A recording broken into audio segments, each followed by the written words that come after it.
ভালো থাকুক ওই মানুষগুলো, আর আমাকে এভাবে ভালোবাসা দিয়ে যেও তোমরা। আমি গাইব প্রেমের গান,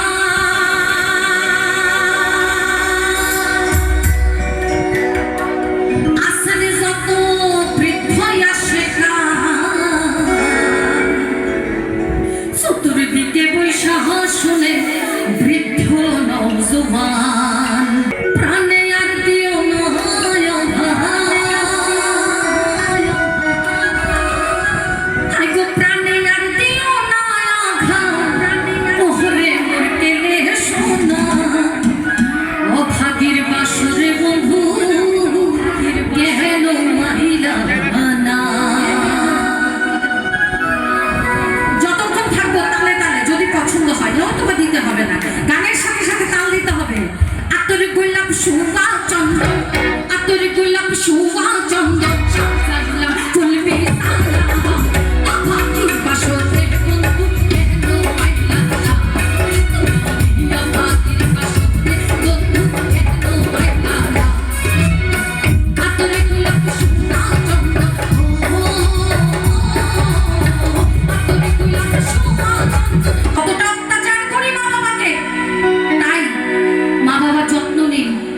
বৃদ্ধাশ্রম যাতে না যেতে হয়, বাড়ির বাইরে যাতে না যেতে হয়, কুকুরের ঘরে যাতে আমার বাবা মার ঠাঁই না হয়। ওরে স্বার্থ টাকা আশীর্বাসে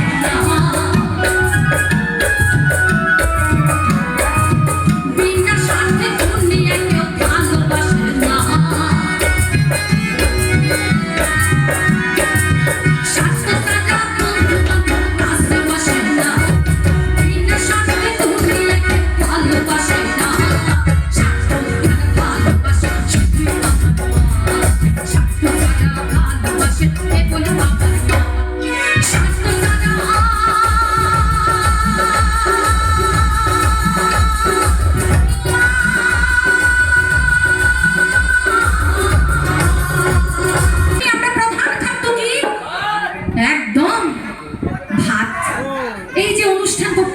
আমি আর দাদা আসার সময় বাগমা আমার একটা পছন্দের চায়ের দোকান আছে, আমি বললাম দাদা আজকে এখানে চা খাবো। আমরা গেলাম, চা খেলাম, ডালপুরি খেলাম, এলাম 7টায় আসার কথা, 7টায় এলাম, অনুষ্ঠান একটু লেন্দি হয়ে গেছে, পেটে যেমন একটু কুতকুত কুতকুত করতেছে, এর মধ্যে আমার মাথা ব্যথা।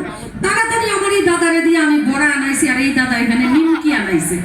হ্যাঁ, আমরাও যখন হালকা খিদা লাগে তখন চিপস, চকলেট, নিমকি নয় বড়া এসব আমরা খাবো। আমনের লাগছে পাতের খুদা, আমনের রান্না দিছি আমি এই নিমকি। মেজাজ 49 ওই বলি কোন আমরা অনেক কি মাসিমা পিসিমা জেঠিমা কাকিমা এসব বলি, কিন্তু আমনের শীতলা মায়ের এই মেলা তাইবেন বাচ্চা বেশি বেশি ছোট্ট রাখা কইবেন বাচ্চাটার একটু রাখেন না দিদি, আমি একটু মেলা চা আধা ঘন্টার ভিতরে এফরু মেলা তাইলে কি আর আধা ঘন্টায় হয়? এই সুযোগে চঞ্চল বাচ্চা এমন ডিস্টার্ব করতেছে, যার কাছে দিয়া গেছে মনে মনে করবো ইচ্ছা করতেছে ঠাড়াইয়া দুটা দেই, দাঁতের আলিটি সব ফালাই দেই, কারণ বাচ্চা দুষ্টামি করে, ইহানে বইলে হিয়ানো যায়, হিয়ানে বইলে হিয়ানো যায়, এই চলছে। মা কিন্তু তাকে মারতো না, মা কিন্তু ঠিক বুকে আঁকলে রাখে। অনেক অটিস্টিক বাচ্চা আছে, ল্যাংড়া আছে, খোড়া আছে, বোবা আছে, কানা আছে, বাচ্চাকে কিন্তু মা ফেলে দেয় না। তাই বলছে চিরা বলো মুড়ি বলো ভাতের সমান না, আর মাসি বলো পিসি বলো আমার মায়ের সমান না। ওরে চিরা বলো মুড়ি বলো ভাতের সমান না,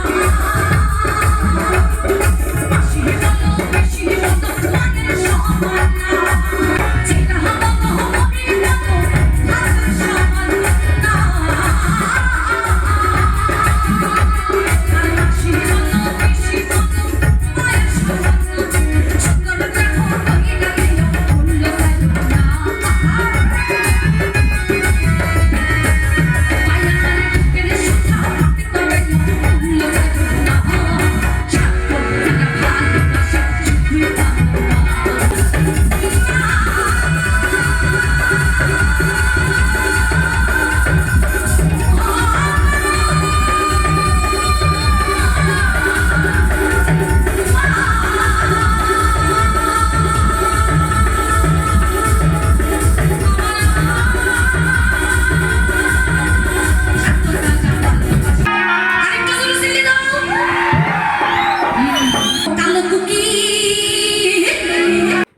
যাচ্ছে ভিডিও, তাই সবগুলি গানের ভিডিও দিতে পারলাম না, সরি। এখন বাজে 2:10, রাত্রি 2:10। তুলনায় তাড়াতাড়ি এসছি, অন্য সময় আরও দেরি হয়। আজকে খুব ভালোবাসা পেয়েছি গো। মানে কীরকম, একটা হচ্ছে মঞ্চে উঠে যখন গান করেছি তখন দর্শকের ভালোবাসা একরকম, সেটা পেয়েছি, সেটা প্রায়ই পেয়ে থাকি। আরেকটা ভালোবাসা যেটা হচ্ছে আজকে যেন কেমন একটা যাত্রা হলো। মানে প্রথমে রওনা দিলাম, একটা মিষ্টির দোকানে ঢুকলাম চা খেতে, ওখানে হঠাৎ এক মহিলা বলছে, এ তুমি মনে আসনি নাসাইছো যে। মানে আমি একটা অনুষ্ঠান করেছিলাম, ওই গ্রামের সমস্ত মহিলারা খুব লাজুক স্বভাবের, পরপর 2 বছর ধরে করছি, আমি জানি ওরা খুব লাজুক স্বভাবের। সেখানে আমি গান করে ওদের প্রত্যেক মহিলাকে আমি নাচিয়েছিলাম। ওনার সাথে আমার দেখা, উনি আমাকে, এগুলি ক্লিপিংস তুলতে পারিনি, সব কিছুর কি আর ভিডিও করতে পারি বলো। ঢুকে যে মাত্র উনি আমাকে জড়িয়ে ধরলেন, ভালোবাসা দিলেন, আমি ভুলতে পারছি রে কিছু। আচ্ছা গেল। এবার মিষ্টি দোকানে ঢুকেছি, সেখানে আমার এক বন্ধু আছে মৃন্ময় বলে, মানে উদয়পুর যাবো মানে ওকে একটা আমাকে ফোন করতে হয়। ও চেষ্টা করে যে বাগমা তুমি নামো, তুমি চা খাও। ও এসে খায়, আমি আমার বরকে নিয়ে যখন বাইখোরা যাই তখন ও এসে আমাদের সাথে চা খেয়েছিল। আজকেও সেম, ও এলো, ও আমাদের প্রত্যেককে, মানে আমি যা যা অর্ডার করেছি, মানে আমি ভেবেছি আমি বিল পেমেন্ট করব, সে করতে দিল না, সে করলো। এই 2 নম্বর আমার ভালোবাসার মানুষ পেলাম। এরপর আমি চলে গেলাম প্রোগ্রাম স্পটে, ওখানে গিয়ে শম্পা দিদি চলে এলো।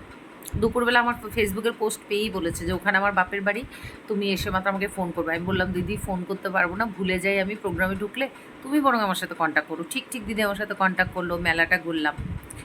এরপর আরেক দাদা, কিছুদিন আগে খিলপাড়ায় উনি অনুষ্ঠান করিয়েছেন, উনি আমাকে ডেকেছিলেন। সেই দাদা আমার ফেসবুকের পোস্ট দেখে সেই দাদা চলে গেলেন আমার প্রোগ্রাম দেখতে। এই যে মামুন দাদা, এই যে ভালোবাসাগুলো, এগুলি ছিল এক্সট্রা। এরপর মঞ্চে উঠে দর্শকের ভালোবাসা পাওয়া, সেটা তো আমরা আশা করি। কিন্তু এটাই, মানে অনুষ্ঠান করি পর থেকে অনেক মানুষ আছেন যারা সত্যি ভালোবাসেন, নিজের আপন ভাবেন, তারা দূর দূরান্ত থেকে চলে আসে প্রোগ্রাম শুনতে। এটা যত মানে ভাবছি তত আমার ভালো লাগছে। ভালো থাকুক ওই মানুষগুলো, আর আমাকে এভাবে ভালোবাসা দিয়ে যেও তোমরা।